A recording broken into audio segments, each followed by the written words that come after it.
Amado Padre, te damos alabanza por tu palabra, Señor. Gracias porque nutre a tus ovejas. Pedimos hoy, amado Dios, que uses a tu siervo, pastor José Carlos, Señor, en la exposición de la palabra, que él edifique hoy a tus ovejas en el Espíritu Santo, que el Señor nos enseñe a partir de la Santa Escritura. Y rogamos, amado Dios, que bendiga su labor grandemente en Costa Rica, que fortalezcas su iglesia local y las otras iglesias que están sosteniendo, amado Dios, y que tu buena palabra, tu santo evangelio corra y sea glorificado. Guárdanos a todos de perros. Guárdanos de malos obreros. Sí, Señor. Guárdanos de falsos profetas, porque están por todos lados, Señor, y no ignoramos las maquinaciones de Satanás. Guárdanos en Almería, guarda al pastor en Costa Rica, Señor, y este ministerio internacional que le has dado. Y amado Señor, que siempre brote de sus labios, de su boca, de su lengua, tu santa palabra. Háblanos hoy, Señor, para tu gloria. Te lo pedimos en el nombre de Cristo. Y la iglesia de Dios dice Amén. Y amén. Gracias.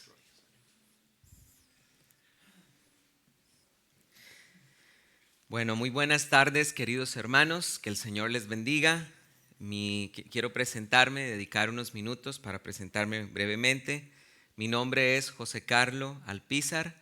Vengo con mi esposa Andrea. Venimos desde Costa Rica y, hermanos, estamos completamente dedicados a...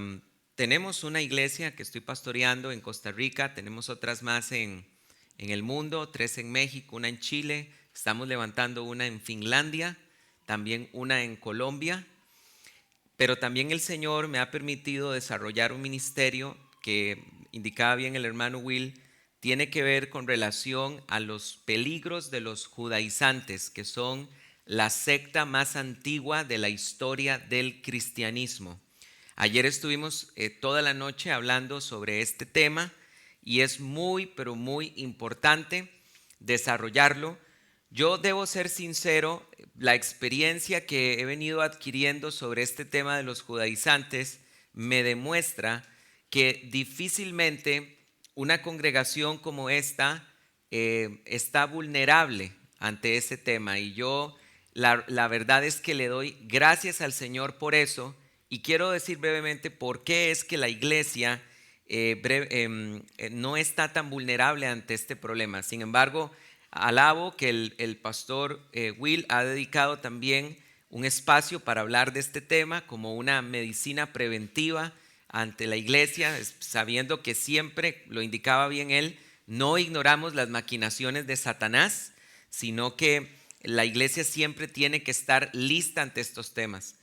Hermanos, la razón es porque cuando hablaba con el hermano Will, me comentaba él que ustedes ya están terminando de estudiar la Confesión de Fe de Londres.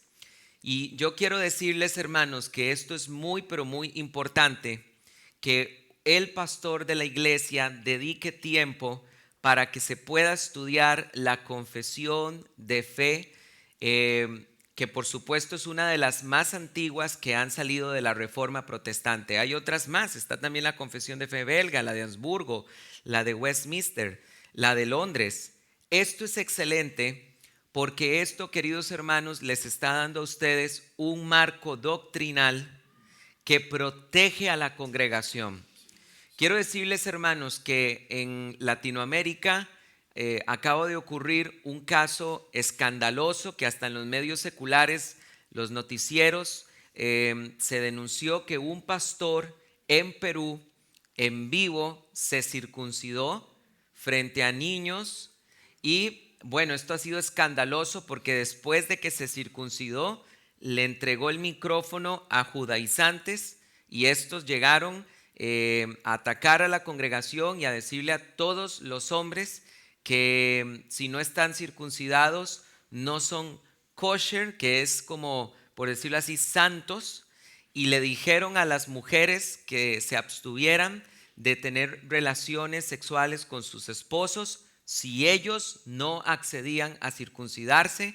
Los judaizantes le dijeron al pastor: no permita que nadie sirva en esta congregación, ni toque instrumentos, ni haga nada, ni siquiera agarre una escoba para barrer, si no están circuncidados.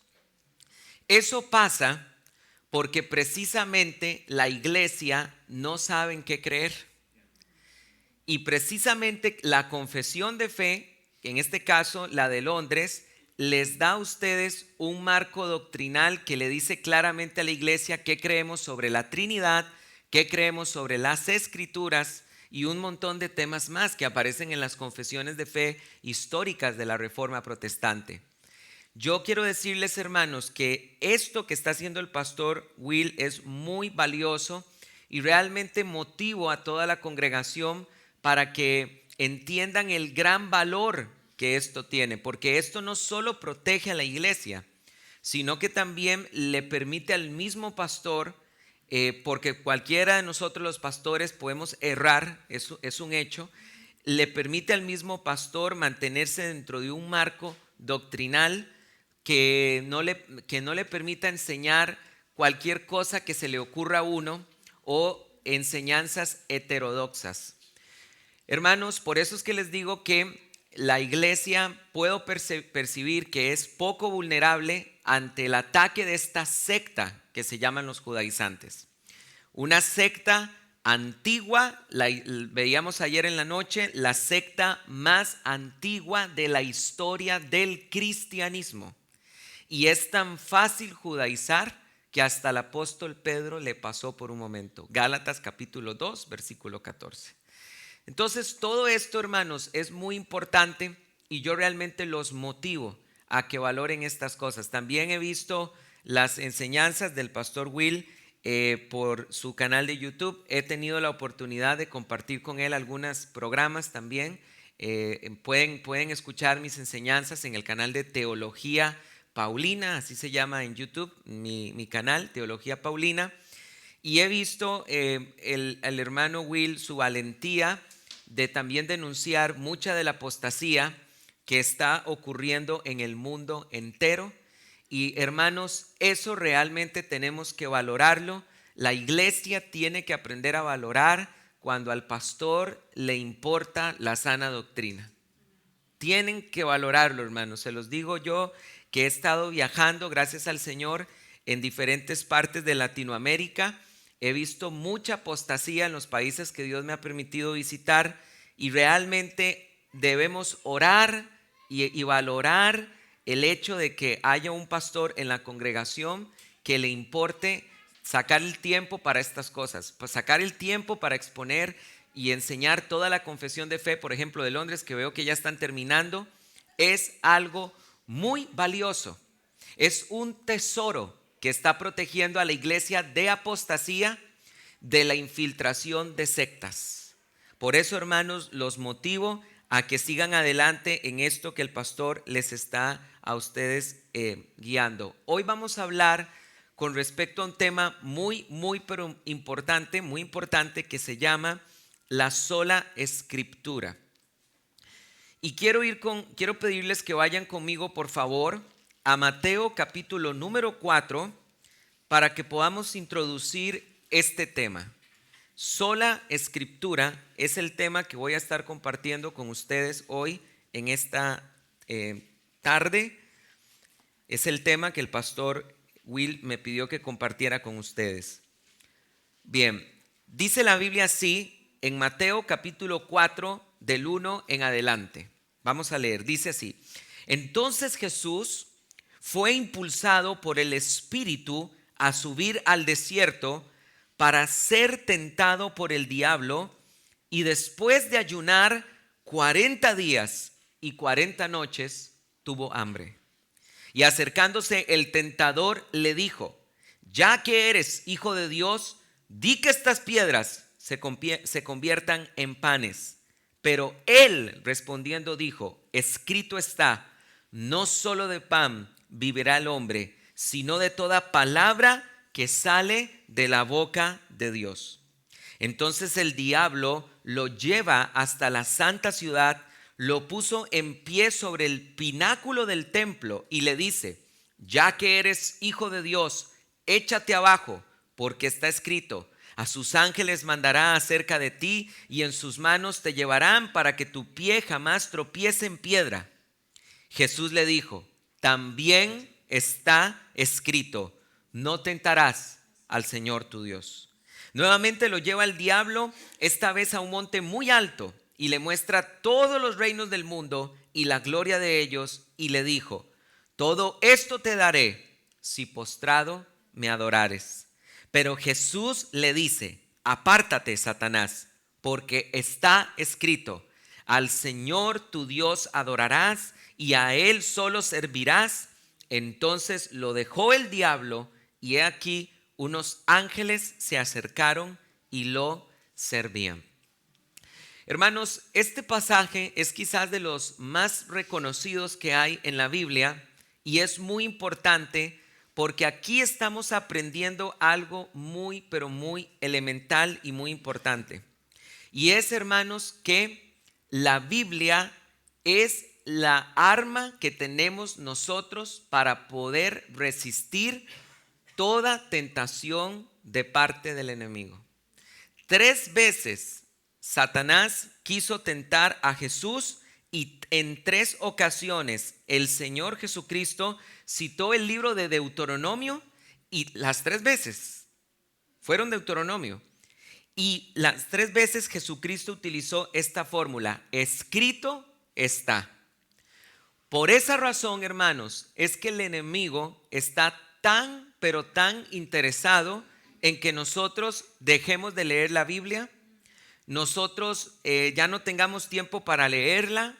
El enemigo quiere poner en nosotros entretenimiento para que no tengamos tiempo de leer la Biblia, y también nos quiere hacer dudar acerca de la autoridad de las Escrituras y de la importancia de las Escrituras. ¿Por qué? Porque él sabe que un cristiano que ha abandonado la lectura diaria de la palabra de Dios es vulnerable a la tentación. Vean ustedes qué claro es esto, que la Biblia enseña, dicen los salmos: ¿con qué limpiará el joven su camino? Con guardar tu palabra. Entonces, ¿por qué tantos cristianos vemos que caen en pecado? ¿Por qué tanto le cuesta a los jóvenes? Yo fui profesor de ciencias por 10 años y di clases en secundaria, en colegios. En noviembre del año pasado renuncié. Traté con muchísimos adolescentes. ¿Por qué vemos nosotros tantos jóvenes, verdad, que quieren estar en los caminos de Dios, pero vemos que son arrastrados por los vicios de este mundo, el vape, la marihuana, los pecados sexuales, todo este montón de cosas, la música, el metal, y letra blasfema y todas estas cosas? ¿Por qué son tan vulnerables? Porque muchos de los jóvenes no han aprendido a perseverar en la palabra de Dios. Es de lo más elemental, hermanos. Yo tengo en la iglesia, nosotros tenemos muchos discípulos, varios discípulos y muchos discipulados, pero también yo tengo un grupo pequeño de 12 discípulos a los que discipulo con mayor esmero para que ellos me ayuden a discipular el resto de la congregación. Y lo primero que yo hago con ellos, y a veces duro hasta 2 o 3 años solo en eso, es que aprendan a leer la Biblia todos los días. Todos los días, hermanos, todos los días. Y debo confesar y decirles que a algunos de ellos les ha costado 2 o 3 años lograr que no haya un solo día del año en que no lean la Biblia. Lo primero que yo les enseño a las personas que discipulo es que todos los días tenemos que leer la Biblia, sin importar. Por ejemplo, hermanos, ayer después del culto, que salimos tarde, nosotros tenemos un desfase de 8 horas con ustedes, así que si me ven un poco ojeroso, medio mapache, ya saben por qué es. Pero hermanos, aún ayer, ¿verdad?, después de llegar cansado y todo, había que leer la Escritura. Yo tengo la costumbre de leer la Biblia una vez al año. Hace muchos años ya acostumbro esto. Y hermanos, si ustedes leen la Biblia 4 capítulos por día, cuando más o menos estás por ahí del 15 de diciembre, has completado la Biblia en un año. Todos los días yo leo la Biblia 4 capítulos por día, y con estos discípulos yo les digo, hoy nos toca, por ejemplo, hoy nos toca a nosotros leer Habacuc, que son 3 capítulos. Luego en algún momento del día les hago un pequeño resumen a ellos y se los envío. Y saben una cosa, ¿qué están haciendo ellos? Ellos tienen también sus personas que están aprendiendo de ellos, tienen sus pequeñitos grupos de lectura y tienen de todo, ¿verdad? La suegra, una amiga del trabajo, un compañero de la universidad, y los van guiando en la lectura y les van pasando el mismo resumen que yo les comparto a ellos. Y eso es algo que estos discípulos míos han aprendido a hacer con otros. Lo primero que les enseñan es: tienes que aprender a leer la Biblia todos los días.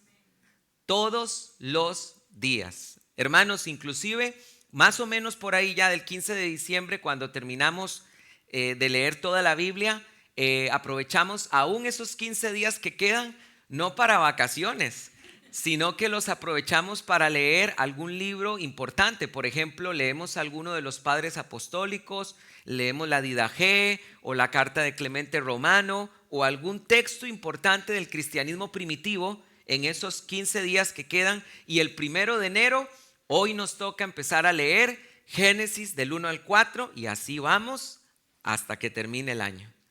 Y es precioso, hermanos queridos. Y este es el ejemplo que estamos encontrando en Cristo Jesús.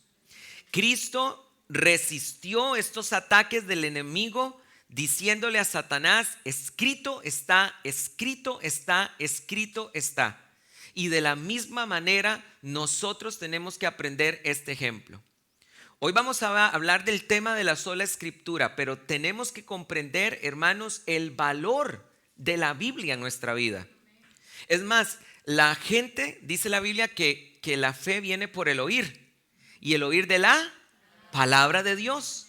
Cuando un cristiano ha leído mucha palabra de Dios, le es fácil evangelizar. ¿Por qué? Porque de él abunda mucha palabra de Dios. Entonces, si realmente alguno de ustedes siente un profundo llamado, aunque todos estamos llamados a esto, a compartir la palabra del Señor, a evangelizar. Ustedes estaban orando ahora antes de comenzar, estábamos iniciando el servicio por aquellas personas que son llamadas de las tinieblas a la luz admirable. Es indispensable que nosotros sepamos palabra de Dios para ser utilizados por Dios en esto. Una de las razones por las que Dios escogió al apóstol Pablo y escribió tanto del Nuevo Testamento era porque tenía un amplio conocimiento del Antiguo Testamento. Es más, ninguno de los apóstoles conocía la Escritura como la conocía el apóstol Pablo. Así que, hermanos, por supuesto que el enemigo nos va a tratar de atacar por todo lado. Y el enemigo quiere que dejes de leer la Biblia porque ahora, bueno, salió la nueva temporada. No es que crea que ustedes ven estas cosas, ¿verdad? Porque ustedes son muy espirituales. Pero sale, ¿verdad?, la nueva serie de la Casa del Dragón, y el enemigo quiere, ¿verdad?, que veas Casa de Dragón y entonces dejes de leer palabra de Dios, ¿verdad? Y todas estas cosas. Entonces a los jóvenes el enemigo los ataca, ¿verdad?, con la nueva temporada de Stranger Things, ¿verdad? O va a salir aquí en España La Casa de Papel, ¿verdad? Y entonces el enemigo quiere que la gente esté en esto, o que si juega el Real Madrid y que si juega el Barcelona o esto. Y el enemigo quiere que tengamos tiempo para todo menos para leer la Biblia. Es más, yo les voy a decir, hermanos, que en estos discipulados, en una ocasión, una de mis discípulos me dijo: es que no es mucho, 4 capítulos, no se puede leer 1 o 2. Y yo le dije: qué descaro más grande. Qué descaro más grande. Realmente, ¿cómo es posible que 4 capítulos, lo más que vas a durar son 15 minutos leyéndolos? ¿Cómo es posible que no tengas 15 minutos en todo el día para leer la Biblia? Por eso el enemigo nos ataca de esta manera y nos va a tratar también de hacer dudar de la autoridad de la palabra de Dios. Y esto es el tema de la sola escritura. Permítanme definir qué entendemos nosotros por sola escritura. Hermanos, Esta es una de las cosas más importantes de la Reforma Protestante. La Reforma Protestante, en el proceso de la Reforma, ha levantado, por decirlo de esta manera, 5 grandes lemas. Sola fide, sola gratia, soli Deo gloria, solus Christus y sola escritura.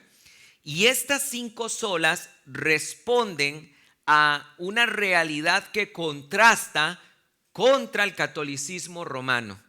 Porque el tema de la sola escritura a nosotros nos separa abiertamente del catolicismo romano. Una de las cosas que provocó la Reforma Protestante es el tema de reconocer a la Biblia como la única fuente de autoridad infalible. Eso es sola escritura. Vuelvo a repetirlo. ¿Qué es la sola escritura? Reconocer que la Biblia es la única fuente de autoridad infalible. Esto no significa que haya para el cristianismo otras fuentes de autoridad. Por ejemplo, la confesión de fe es una fuente de autoridad. La confesión de fe de Londres para ustedes es una fuente de autoridad y hacen bien en estudiarla, pero no es infalible.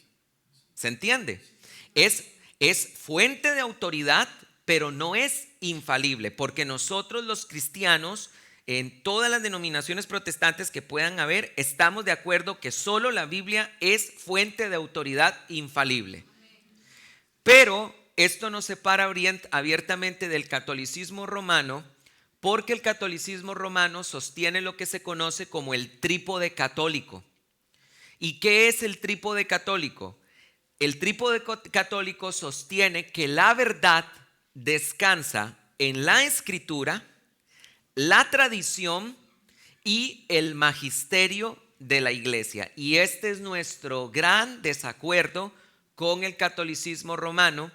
Y hermanos, el hermano Will, que también al igual que mi persona, que se mueve bastante en redes sociales, sabe que recientemente, en una cuestión de 1 o 2 años, este debate de la sola escritura versus el trípode católico está muy en boca de todas las personas ahorita en redes sociales.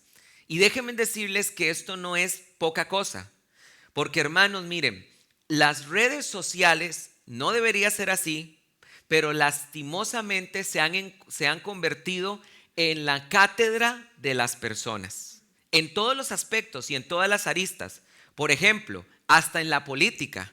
Hoy en día, por lo menos en Costa Rica, antes se ganaban las elecciones con el partido que mejores letreros hacía y mejores anuncios de televisión hacía, y hacían marchas y una gran reunión, y esa era la forma de ganar elecciones en Costa Rica en la política. Hoy no. Y la mayoría de todos los países, el candidato que gane elecciones es porque supo manejar mejor redes sociales. Y esto está pasando, está afectando también la iglesia, porque en la iglesia han proliferado un montón de falsos maestros en redes sociales y de alguna manera están contaminando la mente de muchas personas. Y ahorita en redes sociales es un gran debate el tema de si es correcta la sola escritura o si realmente lo correcto es el trípode católico. Y hemos visto algunos testimonios de personas que están en iglesias cristianas que, escuchando a estos apologistas católicos, se han devuelto al catolicismo romano. ¿Y por qué ocurre esto? Porque a veces en las iglesias no explicamos qué es la escritura y por qué creemos en ella y por qué rechazamos la propuesta del trípode católico. Ese es el tema que vamos a profundizar hoy. ¿Qué es la sola escritura? ¿Por qué creemos en ella? ¿Y por qué nosotros rechazamos el trípode católico? ¿Ok? Entonces, pónganme mucha atención a esto, queridos hermanos. Yo quiero decirles lo siguiente. Lo primero que quiero decirles sobre este tema es para mí muy significativo porque tiene un alto impacto en mi vida. Yo quiero decirles que yo me convertí al Señor muy joven, cuando tenía 16 años. Y me formé en una iglesia evangélica que carecía de formación doctrinal fuerte. Y cuando yo recién me convertí, empecé a tratar con amigos y profesores que eran licenciados en teología católica. Y por poco, hermanos, debo decirles que estuve muy, pero muy cerca de hacerme en ese tiempo católico romano. Este tema de la sola escritura y el debate del trípode católico hace muchos años a mí me afectó profundamente. Ahora, yo doy gracias al Señor porque veo que el Señor me guió, me permitió encontrar las respuestas correctas que hoy voy a mencionarles, pero muy importante lo que les voy a decir. Para que uno no sea vulnerable a estos temas, uno necesita vivir en el Espíritu. Dice la Biblia en Gálatas capítulo número 5 que uno de los frutos de la carne son los sectarismos. Por lo tanto, hermanos, si una persona no medita en la palabra de Dios, no se congrega con frecuencia, no se está discipulando, no saca tiempo para adorar a Dios, no vive en el Espíritu, es vulnerable a enredarse con estos temas. Y yo creo que algo que determinó que yo no me enredara en ese tiempo, por supuesto, tenía que ver con la relación que tenía con Dios cuando estaba recién convertido. Yo no me había dado cuenta de que yo oraba mucho. De verdad no tenía conciencia de esto hasta que un día la secretaria de la iglesia, porque yo todos los días pedía las llaves de la escuelita dominical y me iba a orar y a leer la Biblia, nadie sabía que yo estaba pasando por esa crisis. Dijo en ese momento, hace años, muchos años, estoy sorprendida de lo que José Carlos ora, porque ora más de 2 horas. Y yo dije, Dios mío, yo oro tanto. Yo no sabía que dedicaba tanto tiempo para orar. Y creo que vivir en el Espíritu fue determinante para no desviarme con relación a este tema. Vamos a ver lo siguiente, hermanos, miren. El catolicismo romano trata de decirnos que los apóstoles enseñaban de 3 maneras. Oigan bien lo que les voy a decir. Esto a mí me costó muchísimo solucionarlo. Cuando tú hablas con un católico romano, te va a decir que los apóstoles enseñaban de 3 maneras. Primero, la escritura. También enseñaban a través de la tradición y también enseñaban a través del magisterio de la iglesia. ¿Y qué pasajes utilizan? Vayan conmigo, por favor, en primer lugar, a Segunda de Timoteo, capítulo 2, versículo 1. Segunda de Timoteo, capítulo 2, versículo número 1. Bien. Dice la Biblia de la siguiente manera, Segunda de Timoteo capítulo 2 del 1 en adelante. Tú pues, hijo mío, sé fortalecido con la gracia que hay en Cristo Jesús. Oigan lo que dice. Las cosas que oísteis de mí a través de muchos testigos, estas encarga a hombres fieles que sean idóneos para enseñar también a otros. ¿Qué estamos aprendiendo ahí? Que el apóstol Pablo le está diciendo a Timoteo que lo que escuchó de él oralmente, él también se lo enseñe a otros que sean aptos para enseñar. Entonces, cuando hablas con un teólogo católico, te dice, vea que aquí los apóstoles también utilizaban la tradición oral para enseñar. Esto para mí fue realmente muy difícil de asimilar, porque yo decía, es cierto, aquí la Biblia está diciendo de forma literal que Pablo le estaba pidiendo a Timoteo que le enseñara a los demás lo que él le había enseñado a él de forma oral. Y esta es la pretensión del catolicismo romano. El catolicismo romano pretende tener una tradición oral que también es parte de la enseñanza de Jesucristo. Veamos que ahí encontramos de alguna manera tradición oral, pero ahora vayamos al pasaje que utilizan frecuentemente ellos para hablar de la autoridad del magisterio. Vamos a Hechos capítulo número 15. Hechos capítulo número 15. En el contexto, ayer estuvimos hablando un poco de este pasaje, encontramos que los apóstoles se reúnen por primera vez a hablar sobre el concilio de Jerusalén. El concilio de Jerusalén, en Hechos capítulo 15, ¿qué es lo que se está discutiendo? Los apóstoles por primera vez se reúnen para discutir un tema muy importante. ¿Qué vamos a hacer nosotros con los gentiles que se están convirtiendo al Señor? ¿Tienen ellos que circuncidarse y guardar la ley de Moisés? Ese fue el tema que se discutió en Hechos de los Apóstoles, capítulo número 15. Todo esto ocurrió por un ataque que estaba ocurriendo con los judaizantes en la iglesia de Antioquía de Siria. Habían llegado judaizantes a la iglesia de Antioquía de Siria, donde estaba Pablo. Junto con Bernabé llegaron los judaizantes, vieron a los gentiles, se dieron cuenta que no estaban circuncidados y llegaron y dijeron esto: si no os circuncidáis conforme al rito de Moisés, no podéis ser salvos. Ese fue el ataque que recibió la iglesia de Antioquía de Siria con los judaizantes. Escuchen, estando Pablo ahí presente. Vean lo descarada que es esta secta. Estando Pablo ahí presente, vinieron con esta pretensión. Entonces la iglesia se reunió para discutir este asunto. También en Hechos 15, leamos Hechos 15:1, dice la Biblia así, Hechos 15:1, pero algunos que habían bajado de Judea decían a los hermanos: si no sois circuncidados conforme al rito de Moisés, ¿qué dice? No podéis ser salvos. Esa era la pretensión de los judaizantes, que los gentiles se tenían que circuncidar con fines salvíficos. Pero también otros judaizantes en el versículo 15:5 dicen otra cosa. Lean conmigo, dice: pero algunos que habían creído de la secta de los fariseos se levantaron diciendo: es necesario circuncidarlos, ¿y qué dice?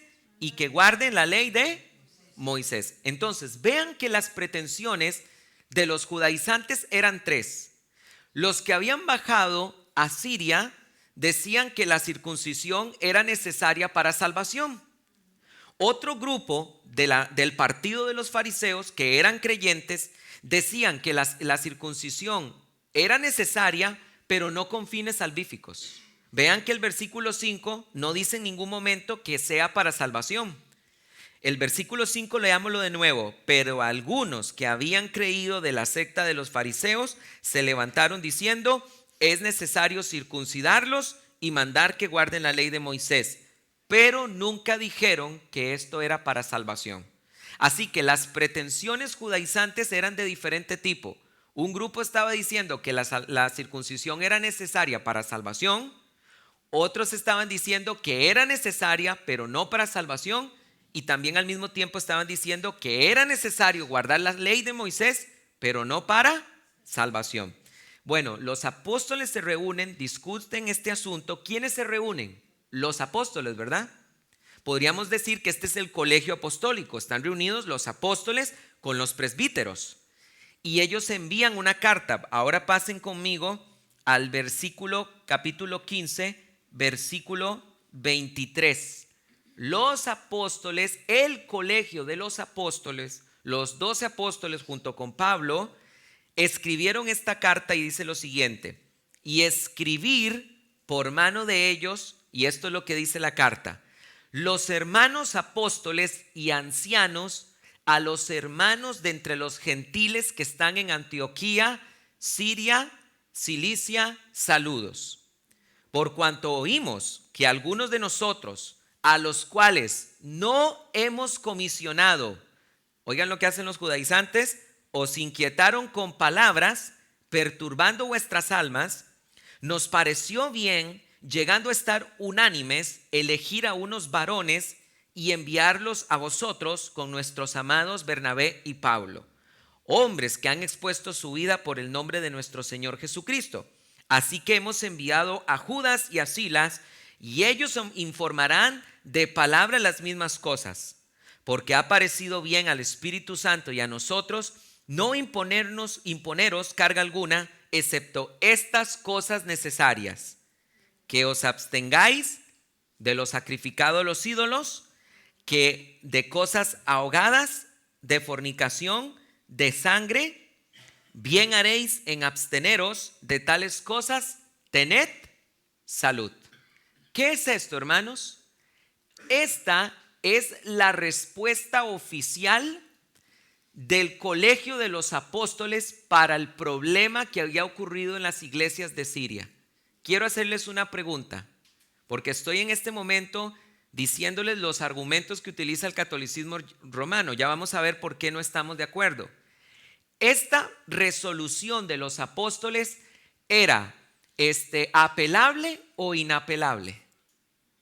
Qué buena pregunta, ¿verdad? Los apóstoles contestan por escrito. La iglesia lee la carta donde se dice que los apóstoles han llegado a la conclusión que no es necesaria estas cosas, sino que se abstengan de la idolatría, de la fornicación, de comer carne con sangre y de ahogado. Pasadla bien. La resolución de los apóstoles era apelable o inapelable. La respuesta es inapelable. No había alguien más a quien reclamar. Si usted no estaba de acuerdo, ¿usted qué le escribe entonces? ¿A quién le va a escribir diciendo no estoy de acuerdo? Reconsidere si los apóstoles están bien o no. No había nadie a quien apelar. Por lo tanto, esta resolución de los apóstoles es infalible. Entonces, ¿qué es lo que pasa? Que cuando hablas con un católico romano, y así fue como a mí me llevaron astutamente en todo ese proceso, me decían: a ver, José Carlos, mira, cuando tú lees el Nuevo Testamento encuentras la tradición, porque Pablo le dice a Timoteo que enseñe a otros lo que había aprendido de él oralmente. Luego encuentras que el magisterio de los apóstoles es infalible, y además encuentras que evidentemente los apóstoles citaron muchas veces la escritura. Por lo tanto, estoy devolviéndome hace ya varios años, no quiero decir cuántos, ¿verdad? Debes entender que los apóstoles no solo utilizaban la escritura, sino también la tradición, y el magisterio era infalible. Y tu iglesia protestante no piensa así. Dice que solo la escritura. Hermanos, y esto a mí me costó muchísimo tiempo lograr resolverlo, y voy a decir la respuesta de forma clara. Sí, es verdad que Timoteo aprendió cosas de Pablo de forma oral y se las transmitió a otros. Y es verdad que la resolución del Concilio de Jerusalén era infalible. Y es verdad que los apóstoles citaron muchísimas veces la escritura, dando a entender que encontraba en las escrituras una fuente de autoridad. Pero todo eso se sostenía en pie siempre y cuando los apóstoles estuvieran vivos. Y en el momento en que los apóstoles mueren, las cosas cambian. Por eso es que nosotros no reconocemos el trípode católico. Déjenme decirles por qué. Porque si bien es cierto, los apóstoles enseñaron cosas de forma oral, como Pablo se lo encomienda a Timoteo, esas cosas que Timoteo enseñaba, que decía que las había aprendido de Pablo, eran cotejables, se podían confirmar. ¿Cómo? Preguntándole a los apóstoles si eso que ellos estaban diciendo realmente lo habían dicho. ¿Sí me están entendiendo? Pero en el momento en que todos los apóstoles mueren, ¿cómo hacemos nosotros para saber que lo que se está diciendo de forma oral realmente un apóstol lo dijo, si ya no hay forma de confirmarlo? Ahora, por otro lado, claro que la resolución de Hechos 15 fue infalible, porque era de los apóstoles, pero una vez muertos los 12 apóstoles y Pablo, ya no hay nadie que tenga esa autoridad. Así que ya no hay otro presbiterio, por más presbiterio que usted quiera tener, que pueda tener esa misma categoría de infalibilidad. ¿Me estoy dando a entender? Nosotros nuestros magisterios hoy en día. La Confesión de Fe de Londres, por ejemplo, o las otras confesiones de fe históricas, no fue alguien que se metió ahí al cuarto, escribió un borrador y salió y dijo: está la confesión de fe de nosotros. No, eso fue la discusión de varios teólogos serios, responsables, que discutieron por mucho tiempo y han traído una confesión de fe para guiar a la iglesia. Todas las confesiones de fe también son el producto de los magisterios nuestros, pero no podemos decir que sean infalibles, porque no, los presbíteros no son los 12 apóstoles, ni son Pablo. ¿Me estoy dando a entender? Eso quiere decir, y si quieren pueden anotar este término, que nosotros somos sola escritura por necesidad circunstancial. Esa es la respuesta. Somos sola escritura por necesidad circunstancial. Una vez muertos los apóstoles, las circunstancias demandan que nosotros solo podamos confiar en la infalibilidad de la escritura. Ahora, déjenme decirles algo, hermanos. Nosotros, para este tema, también tenemos que aprender mucho de los padres apostólicos. Los padres apostólicos son los discípulos directos de los apóstoles, son cristianos de la primera mitad del siglo II. Y déjenme decirles algo muy interesante acerca de ellos. Vayan un momento conmigo a Hechos 20:35. ¿Sí se está entendiendo por qué somos sola escritura? No negamos que los apóstoles enseñaron de forma oral. Pues por supuesto.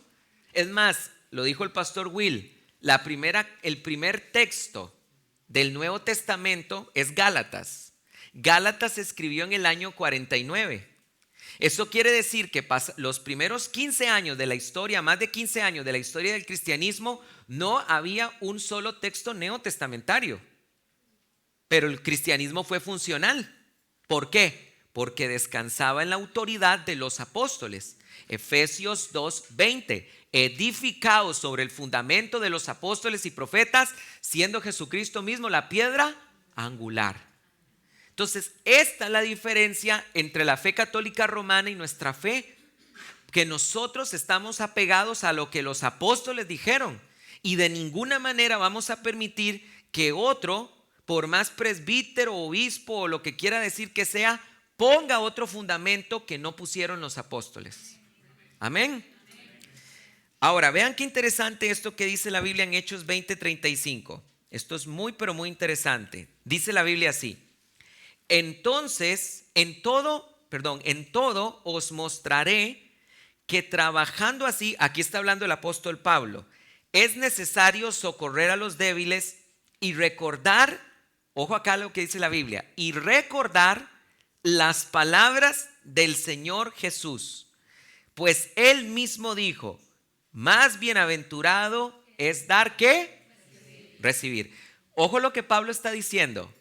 Pablo está diciendo que Jesucristo dijo, Pablo está diciendo, es necesario recordar las palabras del Señor Jesucristo. Es mejor dar que recibir. Pero la pregunta es, ¿dónde en los 4 evangelios está la expresión es mejor dar que recibir?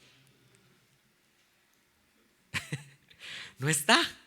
Ustedes se pueden leer 50 veces los 3 evangelios sinópticos, Mateo, Marcos y Lucas y Juan, y no van a encontrar la expresión es mejor dar que recibir. ¿Qué es esto, pastor?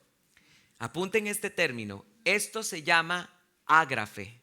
Ágrafe. ¿Qué es un ágrafe? Son frases de Jesús que no están en los evangelios canónicos, en los 4 evangelios. Este es un ágrafe. ¿Y quieren que les diga cuántos hay en la Biblia? Ágrafes de Jesús. 1. Este que está acá. ¿Qué significa eso?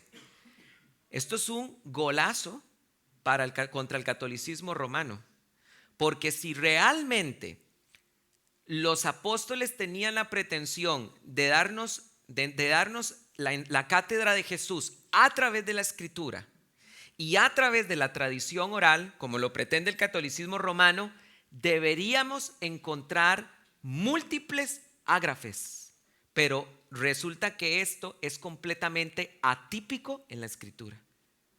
Y cuando nosotros vamos y leemos los padres apostólicos, la Didaché, la carta de Clemente Romano escrita en el año 95, las cartas de Ignacio de Antioquía, la carta de Policarpo a los filipenses, todos estos son textos de los discípulos directos de los apóstoles. La pregunta es, cuando vamos a los padres apostólicos, ¿encontramos muchos ágrafes? ¿Cuántos ágrafes encontramos, Pastor José Carlos, en los padres apostólicos? Cero. Y es más, voy a decirles algo. Si ustedes agarran y leen los padres apostólicos con esmero, porque tenemos tiempo, ¿verdad, Mer? Para hacer estas cosas, ¿verdad? No hay tiempo, ya no vamos a leer tanto los Juegos del Hambre, ¿verdad? Y el Sinsajo y esas cosas. No, vamos a leer a los padres apostólicos. Y yo les dejo de tarea esto. Ustedes van a encontrar que en los padres apostólicos se utiliza mucho la expresión recordando las palabras de Jesús. Cuando ustedes encuentren en los padres apostólicos esta expresión recordando las palabras de Jesús, subráyalo. Porque siempre, y qué gran siempre, vas a encontrar que esas palabras de Jesús están en los 4 evangelios. No hay una tradición oral en los padres apostólicos a manera de ágrafes que estemos encontrando que habían pasado de los apóstoles a ellos y ahora los padres apostólicos la van a pasar a la siguiente generación. No se encuentra eso. ¿Qué estamos encontrando, hermanos queridos? Que los cristianos de la segunda generación, siempre que enseñaban acerca de las enseñanzas de Jesús, enseñaban lo que estaba escrito en los 4 evangelios.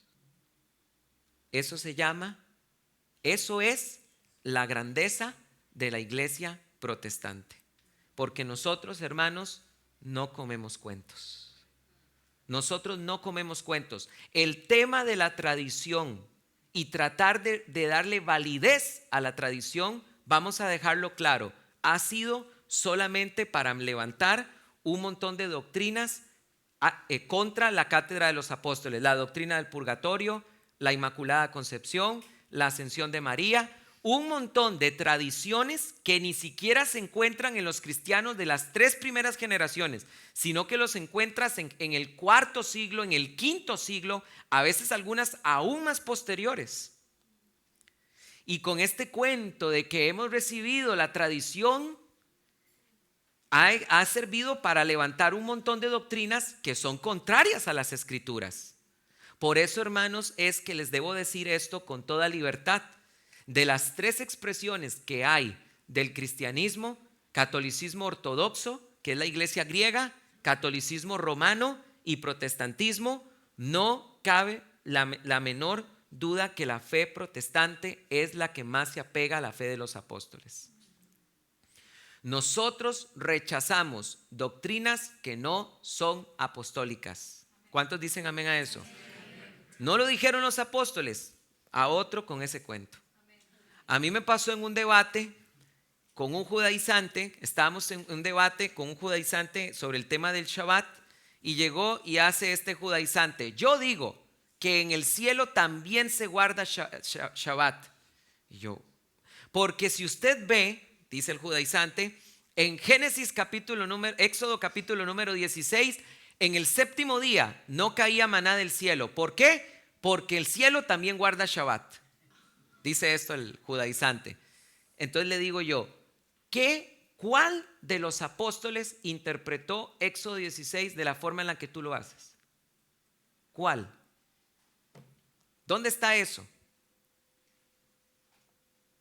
Jonathan Piña se llamaba el judaizante. Pues eso está en Jonathan 3:1. Porque ningún apóstol lo dijo. Y si no lo dijo algún apóstol, ahí te ves. Hermanos, ¿por qué?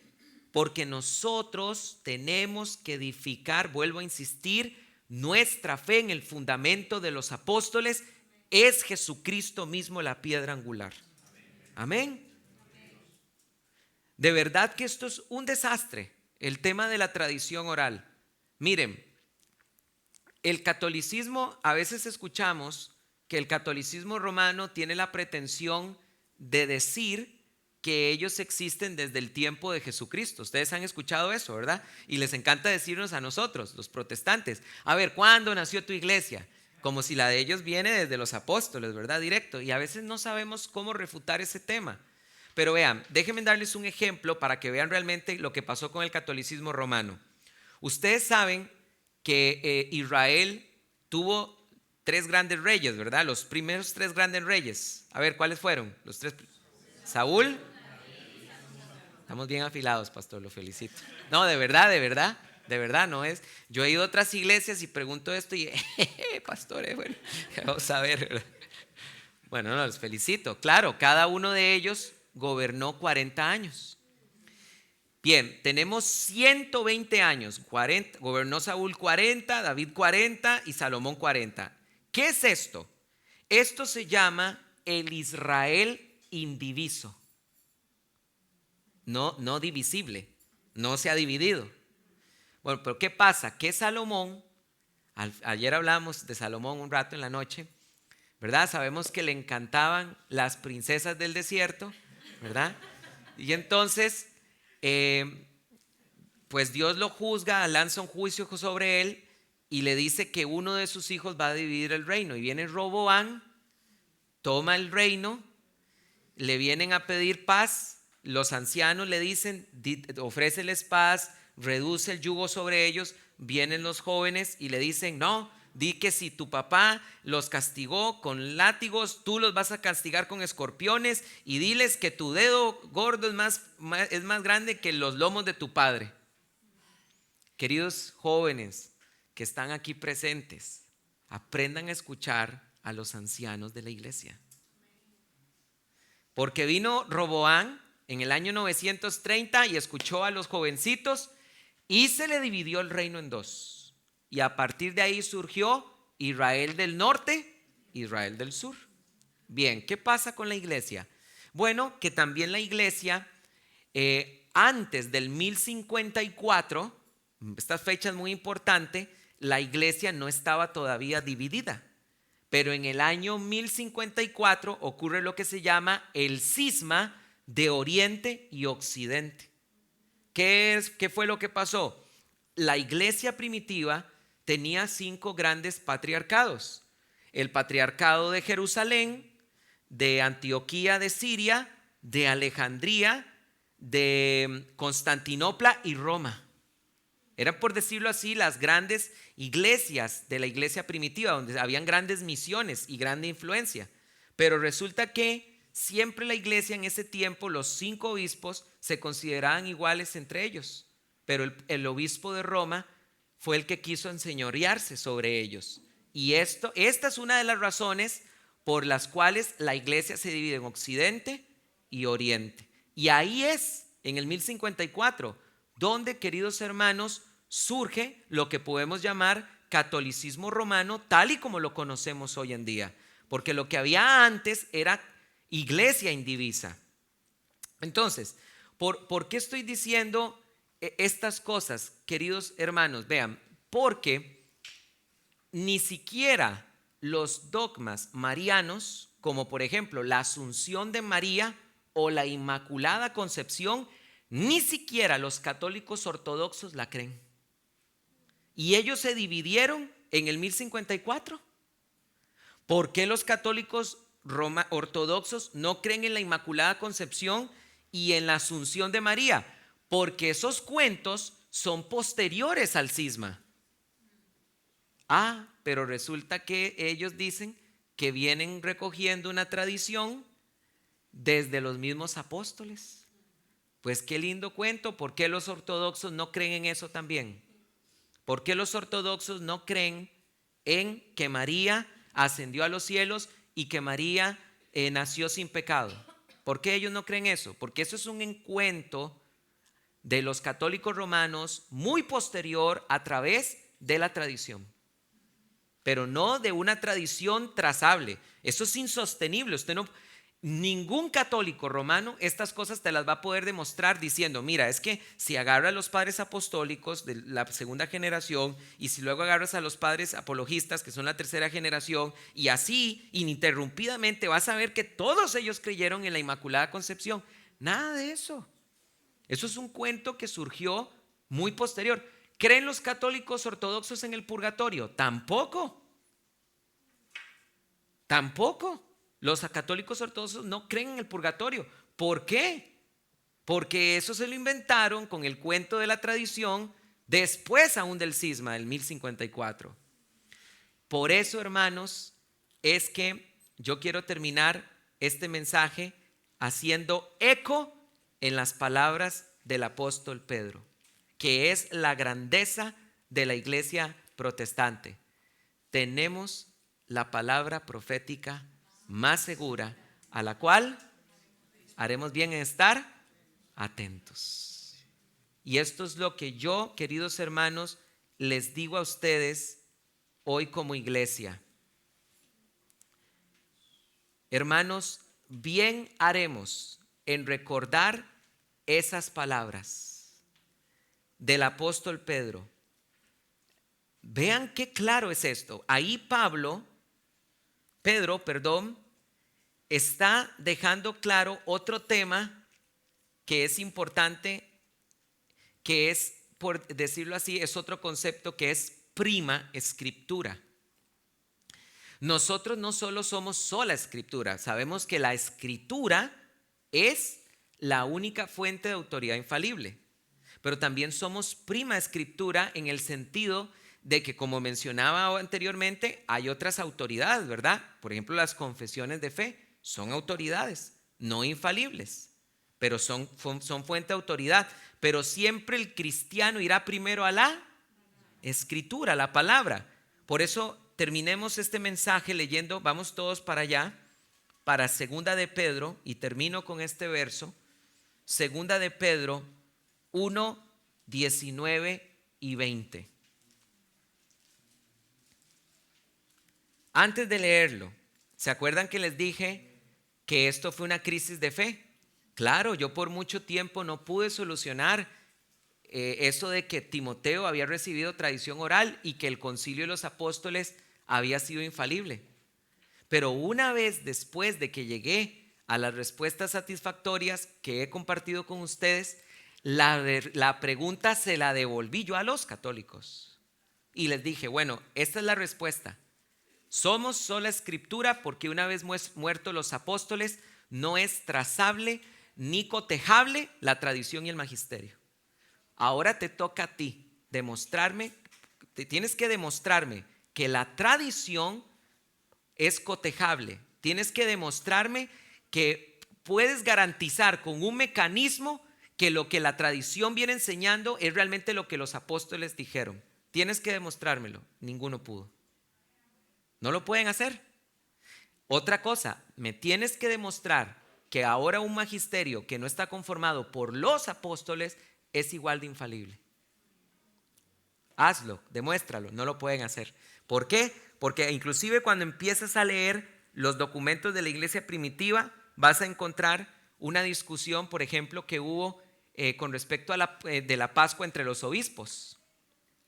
Había una discusión ahí, pueden eso leerlo en Historia Eclesiástica de Eusebio de Cesarea.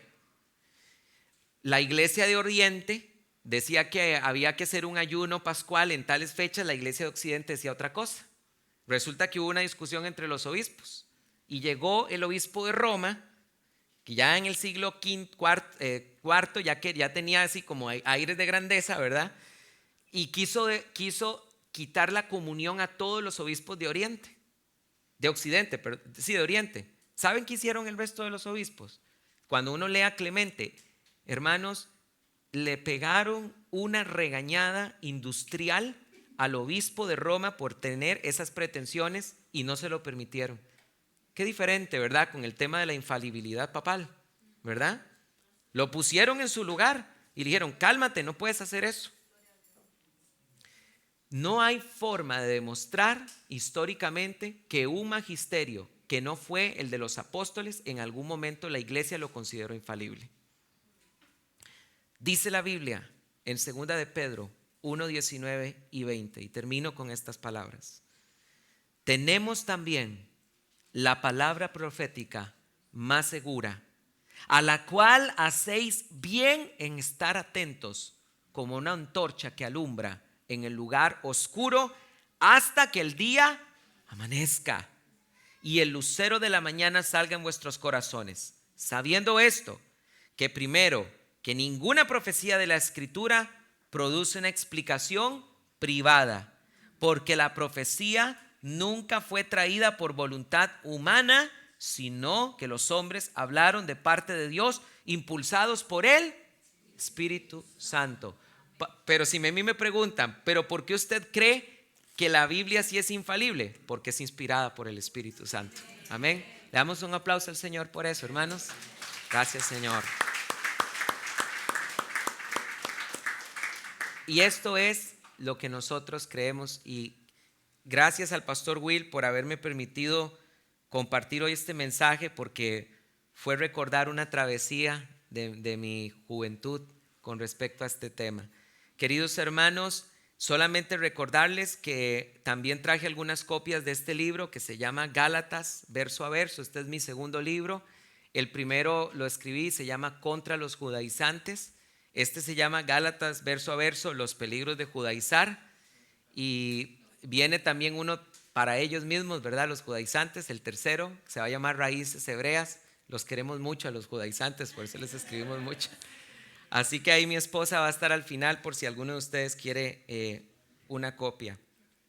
Ha sido para mí un placer haber compartido la palabra del Señor con ustedes. Es para mí un gran honor que el pastor Will me haya permitido compartir la palabra. Pastor, te admiro mucho. Gracias, y cuando vayas a Costa Rica tienes también un amigo que te va a recibir con todo el calor. Dios los bendiga, hermanos, que tengan mucha paz.